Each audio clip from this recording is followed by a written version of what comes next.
Breaking news कंबर खां ॾिसूं था। न्यास हुसैन तुनियो जी रिपोर्ट। कंबर शहर में अमन अमान जो पखी उॾामी वियो। रोज़ाने जी बुनियाद ते ॾोहनि में इज़ाफ़ो। शहरी गश्ती पुलिस हिसे पतीअ सबबि ख़ामोश बणियल। राति 8 वॻे फैसल कॉलोनी मां मोहम्मद मिठल चांडियो जी दर तां सीडी मोटरसाइकिल 2022 मॉडल फोरो आसानी सां काहे वञण में कामयाब थी विया। पुलिस ते इतला मिलण बावजूद शहर जी गश्ती पुलिस मौक़े ते न पहुची सघी।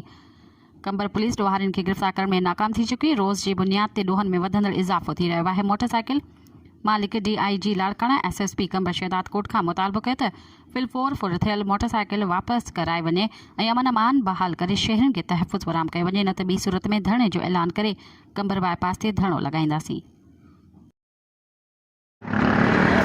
बाबा तव्हां छा मसइलो आहे साईं? साईं असांजो मसइलो इहो आहे, हा मां फैसल कॉलोनी कंबर सिटी अबड़ा रोड ते मुंहिंजो घरु आहे। मुंहिंजे घर जे साम्हूं मुंहिंजी अॼु 3 गाॾी निकिरी वई आहे।